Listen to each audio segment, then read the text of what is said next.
성산시 푸르미 아파트 지하 1층 헬스장. 오전 10시 러닝머신 위에서 걸음을 옮기던 한미영은 거울 속 자신의 모습을 바라보았다. 62세 정년 퇴임 후 2년째. 한때는 제자들이 스승의 날마다 찾아와 안부를 묻곤 했지만 이제는 연락조차 뜸했다. 골드미스라는 자부심으로 살아왔지만 막상 혼자가 되니 하루하루가 공허했다.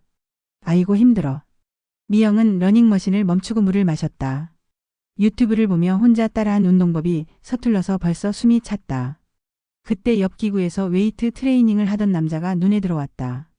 키 큰 체격의 단정한 모습, 아마 자신과 비슷한 연배인 듯 했다. 매일 같은 시간에 보던 얼굴이었다. 며칠 뒤 미영이 덤벨을 들다가 삐끗했을 때였다. 아이고, 괜찮으세요? 그 남자가 다가와 미영의 팔을 살펴보았다. 무리하지 마시고 천천히 하셔야 해요.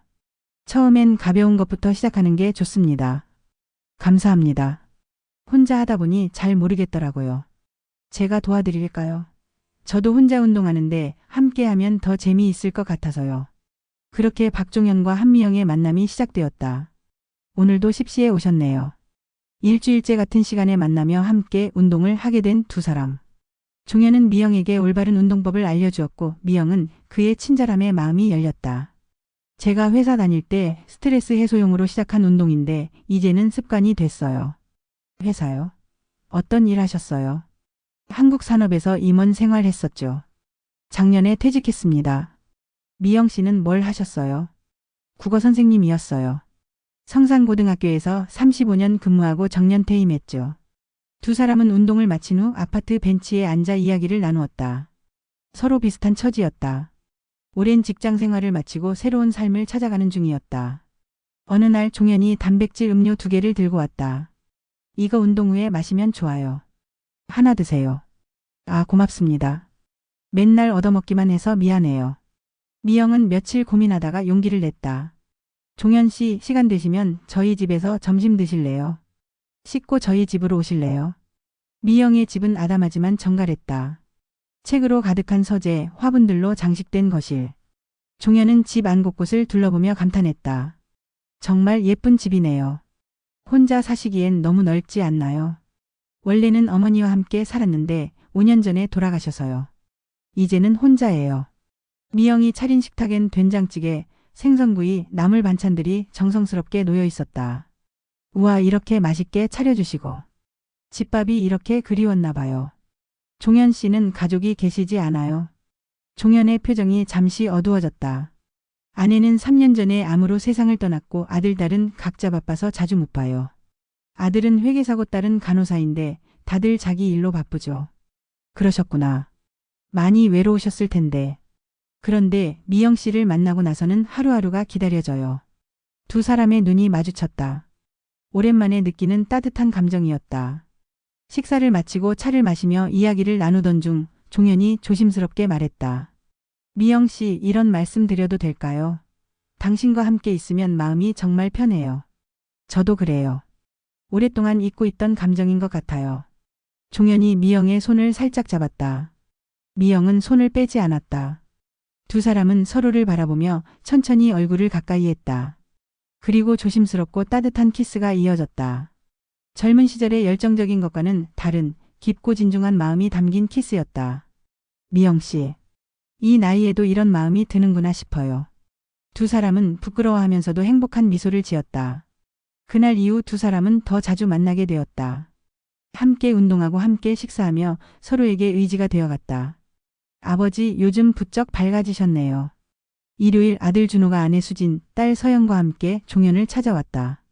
그냥 운동을 꾸준히 하다 보니 컨디션이 좋아져서 그런가 봐.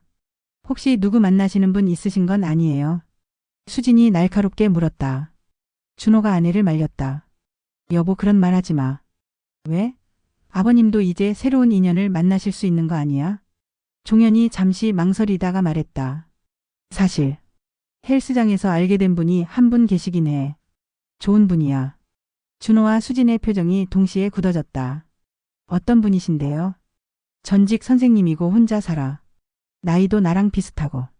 그날 밤 준호 부부는 진지한 대화를 나누었다. 여보, 아버님 재산이 얼마나 되는 줄 알아? 퇴직금에 부동산까지 합치면 수십억이야. 그렇다고 해서 아버님이 누굴 만나시는 걸 막을 순 없잖아.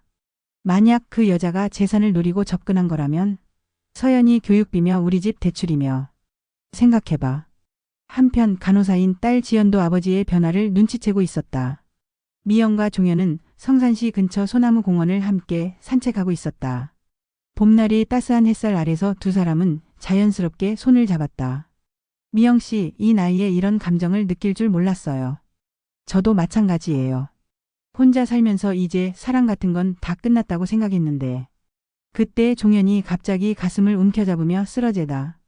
종현 씨, 종현 씨. 미영은 급히 119에 신고하고 종현을 병원으로 이송했다. 의사는 급성 심근경색이라고 진단했다. 다행히 응급처치로 생명에는 지장이 없지만 수술 후 회복까지 일주일 정도 걸릴 것이라고 했다. 준호와 지연이 병원에 도착했을 때 미영은 병실 의자에서 종현의 손을 잡고 있었다. 아버님과는 어떤 관계신가요? 지연이 차갑게 물었다. 운동하면서 알게 된 사이예요. 제가 계속 지켜볼게요. 아니에요. 저희가 있으니까 가보세요. 준호가 완곡하게 거절했다. 하지만 미영은 물러서지 않았다. 종현 씨가 깨어날 때까지 여기 있을 거예요. 준호와 지연은 회사 때문에 병원에 오래 머물 수 없었다. 그 사이 미영은 일주일 동안 병실을 지켰다. 간병인도 불러오지 않고 혼자서 종현을 돌보았다. 미영은 종현의 손을 닦아주고 입술을 적셔주며 병실 정리를 했다.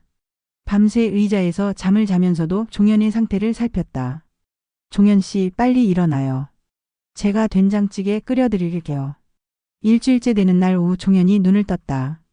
첫 번째로 본 것은 지친 표정으로 자신을 지켜보는 미영의 모습이었다. 미영 씨, 깨어나셨네요. 의사 선생님 부를게요. 종현은 미영의 손을 잡았다. 고마워요. 당신이 없었다면. 미영의 눈에서 눈물이 흘렀다. 의사가 와서 검진을 마친 후 간호사가 종현에게 조용히 말했다. 환자분 옆에 계신 분이 일주일 내내 병실을 지키셨어요. 간병인도 안 쓰시고 혼자서 다 돌봐주셨죠. 자녀분들은 가끔씩만 오셨고요. 정말 복 받으실 분을 만나셨네요. 종현은 미영을 바라보며 깊이 감동했다. 곧 준호와 지연이 병원에 도착했다. 아버지가 깨어났다는 소식을 듣고 급히 온 것이다. 아버지, 걱정 많이 했지? 지연이 미영을 보며 말했다. 아버님과 대화할 시간이 필요할 것 같은데요. 미영은 고개를 끄덕이고 자리를 비켜주었다.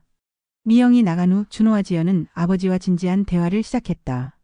아버지, 솔직히 말씀해 주세요. 그분과 어떤 사이세요? 좋아하는 사이야. 아버지, 저희가 걱정이 되어서 하는 말인데 혹시 그분이 아버지 재산을 노리는 건 아닐까요? 준호의 말에 종현의 표정이 굳어졌다. 준호야, 내가 지금 무슨 말을 하는 거니? 아버지, 요즘 이런 일이 많다고 해요. 혼자 사는 노인분들께 접근해서. 그만해. 종현이 소리를 질렀다. 너희들은 평소에 아버지가 어떻게 사는지 관심도 없으면서 이제 와서 걱정이라고. 간호사가 다 얘기해줬어. 미영 씨가 일주일 동안 밤새워서 나를 돌봐줬는데 너희들은 회사 일 때문에 가끔씩만 왔다더구나. 아버지, 나이 들어서 사랑하면 안 되나? 너희 어머니가 돌아가신 지 3년이 됐다. 나도 이제 행복할 권리가 있는 거 아니냐? 지연이 눈물을 흘리며 말했다. 아버지, 저희도 아버지가 행복하시면 좋겠어요. 그런데 너무 성급한 건 아닌가 싶어서요. 성급하다고? 이 나이에 언제까지 기다려야 하는 거냐? 병실 밖에서 이 모든 대화를 들은 미영은 마음이 무너져 내렸다. 자신을 재산을 노리는 여자로 보는 자녀들의 시선이 견딜 수 없었다. 미영은 종현에게 편지를 남기고 병원을 떠났다. 종현 씨, 저는 당신을 진심으로 사랑했습니다. 하지만 가족들과의 관계에 금이 가는 것을 원하지 않아요. 당신이 회복되어서 다행이고 가족들과 화해하길 바랍니다. 그동안 행복했어요. 종현이 편지를 읽었을 때는 이미 미영이 떠난 후였다. 그는 급히 퇴원하려 했지만 의사가 말렸다. 아직 안정을 취하셔야 해요. 준호와 지연은 아버지가 상심하는 모습을 보고 후회하기 시작했다. 그 시간 미영은 집에서 혼자 울고 있었다. 평생 교사로 살면서 항상 당당했던 자신이 이렇게 초라해 보인 적이 없었다. 일주일 후 퇴원한 종현은 미영을 찾아갔다.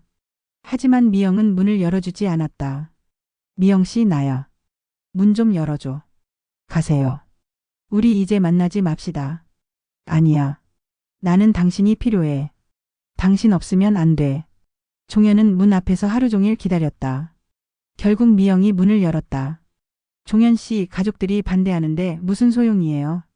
미영 씨, 내가 평생 남들 눈치 보면서 살았어. 회사에서도 집에서도. 이제는 내가 하고 싶은 대로 살고 싶어. 두 사람은 서로를 끌어안았다. 그때 준호와 지연이 나타났다.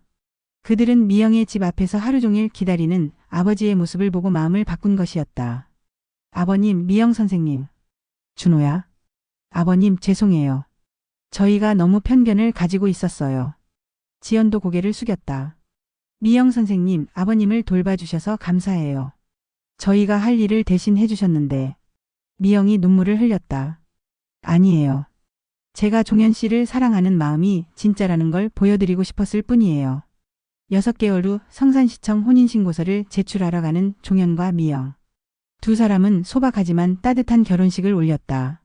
준호와 지연, 그리고 손녀 서연까지 모든 가족이 축복해 주었다. 미영의 옛 제자들도 소식을 듣고 찾아와 선생님의 행복을 빌어주었다. 미영 선생님, 이렇게 예쁘게 결혼하시는 모습 보니까 저희도 기뻐요. 고마워 얘들아. 결혼식 후 두 사람은 신혼여행 대신 함께 살 집을 꾸미기로 했다. 미영의 집에서 종현이 이사 온 것이다. 여보, 이 책들 다 어디에 놓을까요? 우리 함께 서재를 만들어요. 당신 책이랑 내 책이랑. 두 사람은 손을 잡고 창밖을 바라보았다. 푸르미 아파트 단지에는 봄꽃이 만발했다. 종현 씨, 아니 여보. 응 여보. 이 나이에도 사랑할 수 있다는 게 신기해요. 나도. 미영이를 만나지 못했다면 평생 혼자 살았을 거야. 그날 저녁 두 사람은 함께 헬스장에 갔다. 처음 만났던 그 장소에서 다시 운동을 시작했다. 자, 우리 다시 시작해볼까요? 네, 선생님. 종현이 장난스럽게 대답하자 미영이 웃음을 터뜨렸다. 헬스장 거울에 비친 두 사람의 모습은 행복해 보였다. 늦은 나이에 찾은 사랑이었지만 그 어느 때보다 값진 사랑이었다. 성산시 푸르미 아파트 5층에서는 오늘도 두 사람이 함께 저녁을 준비하고 있다. 창밖으로 보이는 봄날의 성향이 두 사람을 따뜻하게 감싸고 있었다.